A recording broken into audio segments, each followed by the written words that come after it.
আপনি দেখছেন এই মুহূর্তে N A stock Bangla YouTube channel.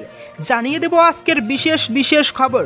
তার আগে ভিডিওটিতে একটি লাইক দিয়ে চ্যানেলে নতুন হয়ে থাকলে অবশ্যই চ্যানেলটিকে সাবস্ক্রাইব করে পাশের বেল বাটনটি অন করে রাখুন সঠিক এবং গুরুত্বপূর্ণ খবরগুলি সবার আগে দেখার জন্য।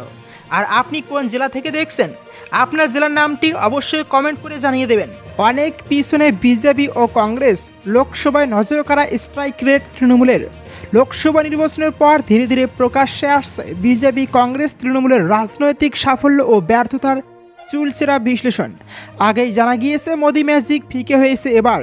লোকসভায় প্রধানমন্ত্রী নরেন্দ্র মোদীর স্ট্রাইক রেট কমেছে 29%। অন্যদিকে বেড়েছে কংগ্রেস নেতা রাহুল গান্ধীর সাফল্যের হার। এবার দেখা গেল দল হিসেবে দুরন্ত ফল করেছে তৃণমূল কংগ্রেস। মমতা বন্দ্যোপাধ্যায় দলের স্ট্রাইক রেট 62%, যা বিজেপি কংগ্রেস এবং সমাজবাদী পার্টি থেকে অনেকটাই বেশি। এমনিতে লোকসভা আসন দখলের নিরিখে এগিয়ে বিজেপি, তবে কিনা 441 আসনে লড়ে 240টি কেন্দ্রে জয় পেয়েছে তারা। অতএব গেরুয়া শিবিরের স্ট্রাইক রেট 54%। অন্যদিকে চলতি নির্বাচনে কংগ্রেসের আসন সংখ্যা বাড়লেও 328 আসনে প্রার্থী দিয়ে মাত্র 99টি লোকসভা কেন্দ্রের সাফল্যের মুখ দেখেছে তারা। স্ট্রাইক রেট তলানিতে 30%। অখিলেশ যাদবের সমাজবাদী পার্টির পরিসংখ্যান কিছুটা ভালো। 70 আসনে লড়ে 37টিতে জয় পাওয়ায় স্ট্রাইক রেট 53%। যদিও ঘাসফুলকে ছাপিয়ে যেতে পারেনি তারাও। সদ্য সমাপ্ত লোকসভা নির্বাচনে 47 আসনে প্রার্থী দিয়েছিল তৃণমূল। 29টি কেন্দ্রে জয় ছিনিয়ে নিয়েছে তারা। সাফল্যের হার নজর কাড়া 62%। এবারের ভোটে পশ্চিমবঙ্গের 42টি আসন ছাড়াও উত্তরপ্রদেশ এবং অসমে প্রার্থী দিয়েছিল তৃণমূল কংগ্রেস। জিততে না পারলেও ভিন্ন রাজ্যের 5 আসনে নিজের ছাপ রেখেছে।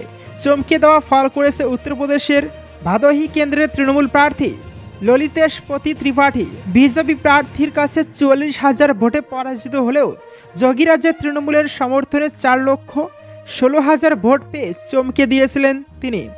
বিশ্লেষকদের বক্তব্য, এই সাফল্যের পিছনে রয়েছে তৃণমূল সুপ্রিমোর দিনরাত এক করা পরিশ্রম। তীব্র গরমে প্রায় শতাধিক জনসভা করেছেন বাংলার মুখ্যমন্ত্রী। দলের এই ঝলমলে সাফল্যে বড় ভূমিকা রয়েছে অভিষেক বন্দ্যোপাধ্যায়েরও। সেই কারণেই ডিএমকে 100%, টিডিপি 94%, জেডিইউয়ের 75%, এনসিপির 67% মতো আঞ্চলিক দলগুলিকে বাদ দিলে তৃণমূলই লোকসভা নিরিখে সবার উপরে। ওদিকে কি সরানো হচ্ছেই? বাংলায় এবার বিশেষ নজর দিল্লির। এবার কি তবে সত্যি প্রদেশ কংগ্রেস সভাপতির মুখ হিসেবে অধীর চৌধুরীকে বদলাতে চলেছে দিল্লি? লোকসভা নির্বাচনে অধীর চৌধুরীর হারের পর থেকেই এই বদলের জল্পনা শুরু হয়। গুঞ্জন ছড়িয়েছিল বেশ কয়েকদিন আগেই নাকি দিল্লিতে কেন্দ্রীয় নেতৃত্বের কাছে তার পদত্যাগপত্র পাঠিয়েছিলেন অধীর চৌধুরী। যদিও প্রদেশ কংগ্রেসের তরফে এই জল্পনা ভিত্তিহীন বলেই দাবি করা হয়।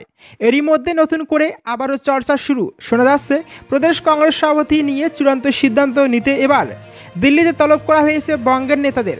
সূত্রের খবর, চলতি মাসের 8 থেকে 10 তারিখের মধ্যেই বাংলা নিয়ে দিল্লিতে একটি বিশেষ বৈঠক ডাকা হচ্ছে কংগ্রেসের তরফে।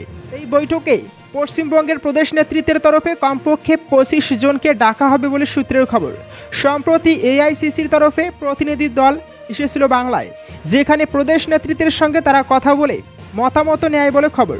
সূত্রের দাবি, ওই বৈঠক থেকে স্থির হয়েছিল পশ্চিমবঙ্গের প্রদেশ সভাপতি কে হবেন তা নিয়ে যাবতীয় সিদ্ধান্তের ভার কংগ্রেস সভাপতি মল্লিকার্জুন খার্গের উপর ন্যস্ত করা হয়েছে। সর্বসম্মতিক্রমে এই সিদ্ধান্ত গ্রহণের পর প্রদেশ কংগ্রেস নেতৃত্বের গুরুত্বপূর্ণ নেতাদের নিয়ে বসেন অল ইন্ডিয়া কংগ্রেস কমিটি বা এআইসিসির প্রতিনিধিরা। তারা সবার মতামত নেন বলে খবর।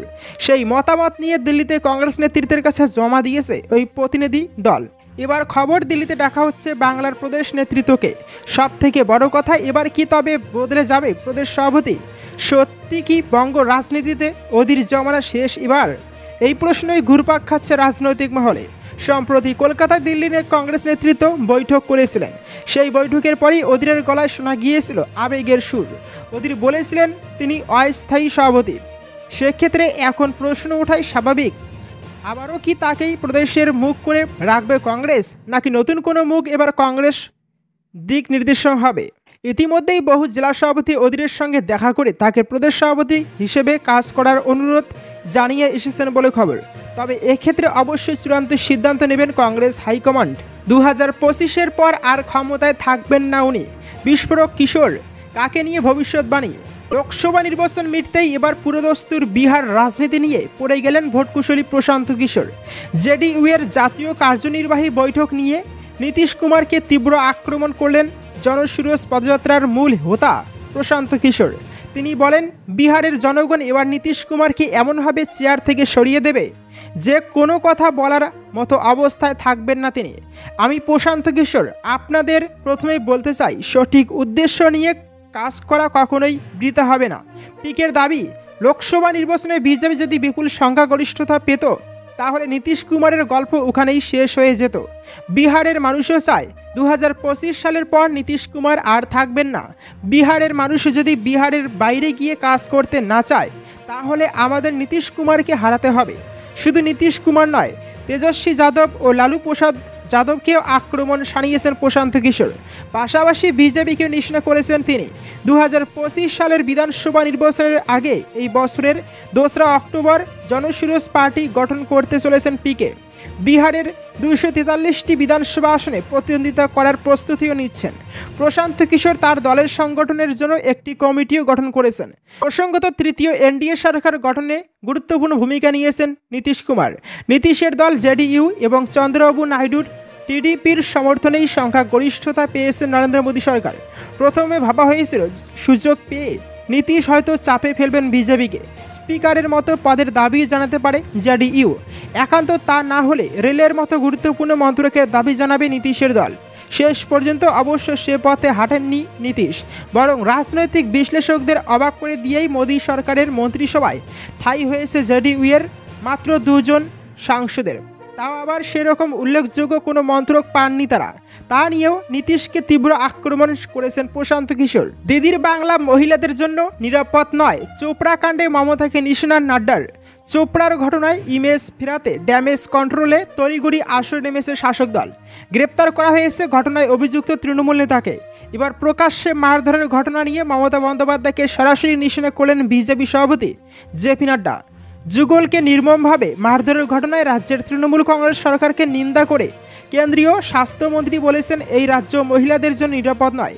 তিনি আরও বলেছেন, সন্দেশখালী, উত্তর দিনাজপুর বা রাজ্যের অন্য কোনো জায়গা দিদির পশ্চিমবঙ্গ মহিলাদের জন্য নিরাপদ নয়। তালিবান রাজ্যে পরিণত হয়েছে বাংলা। তৃণমূল বিধায়ক নেতা কেউ এই বিষয়ের প্রকাশ্যে নিন্দা জানাচ্ছেন না। এর থেকে এটা স্পষ্ট, বাংলায় তালিবানি শাসন চলেছে। বাংলার এই ঘটনা শরিয়া আইনের নিষ্ঠুরতার কথাকে স্মরণ করিয়ে দেয়।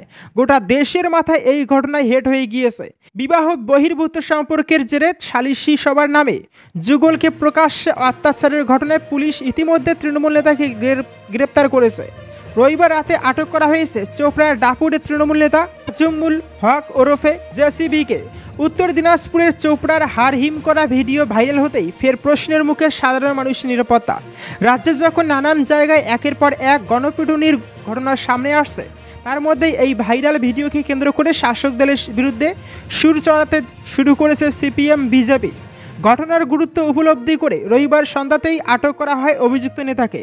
তাকে ইসলামপুর থানায় নিয়ে যাওয়া হয়। পুলিশ সূত্রে জানা গিয়েছে, সোমবার ইসলামপুর মহকুমা আদালতে হাজির করানো হবে তাকে। তামাশার জায়গা করে দিচ্ছেন শপথ জট নিয়ে রাজ্যপালের বিরুদ্ধে ক্ষুব্ধ বিধানসভার স্পিকার। ফলপ্রকাশের পর মাসখানেক সময় কেটে গেলেও হয়নি শপথ। সায়ন্তিকা ও রেয়াতের শপথ জট নিয়ে রাজ্য ও রাজ্যপালের মধ্যে চলছে দড়ি টানাটানি। আরও একবার রাজ্যপালকে বিধানসভায় আসার আহ্বান জানালেন স্পিকার বিমান বন্দ্যোপাধ্যায়। এভাবে বিধানসভাকে রাজ্যপাল তামাশায় পরিণত করছেন বলেই অভিযোগ স্পিকারের। 2 বিধায়কের শপথ গ্রহণ নিয়ে কার্যত নজিরবিহীন দ্বন্দ্ব তৈরি হয়েছে আইনসভা ও রাজ্যের সাংবিধানিক প্রধানের কার্যকালের মধ্যে। এই টানাপোড়েনের জেরে নিজেদের কাজ শুরু করতে পারছেন না বলে অভিযোগ সায়ন্তিকা ও রেয়াতের। বিধানসভায় শপথ নেওয়ার দাবিতে অনড় থেকে দুজনেই রোজ ধর্নায় বসছেন। পাশে পেয়েছেন তৃণমূল নেতৃত্বকে। রোজই প্রায় দলের কোনো না কোনো শীর্ষ নেতা এই ধর্নায় যোগ দিচ্ছেন। সোমবার বিধানসভা চত্বরে ফের ধর্নায় বসেন সদ্য জয়ী বরানগরের বিধায়ক সায়ন্তিকা বন্দ্যোপাধ্যায় এবং ভগবান গোলার রেয়াত হোসেন সরকার। 2 জয়ী তৃণমূল প্রার্থীকে পাশে নিয়ে সাংবাদিকদের মুখোমুখি হন স্পিকার বিমান বন্দ্যোপাধ্যায়। 2 বিধায়কের শপথ নিয়ে আর এক মুহূর্ত দেরি করতে চান না তিনি। বলেন, আমি চাই আজই শপথ হোক।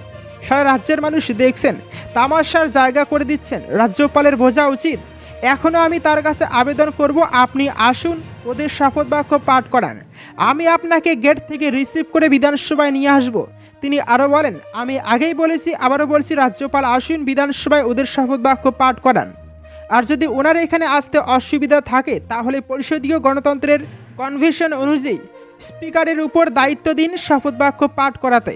শপথ জট নিয়ে রাজ্যপাল সিবি আনন্দ বোসের বিরুদ্ধে ক্ষোভ উগরে দেন সায়ন্তিকা বন্দ্যোপাধ্যায় এবং রেয়াত হোসেন সরকারও।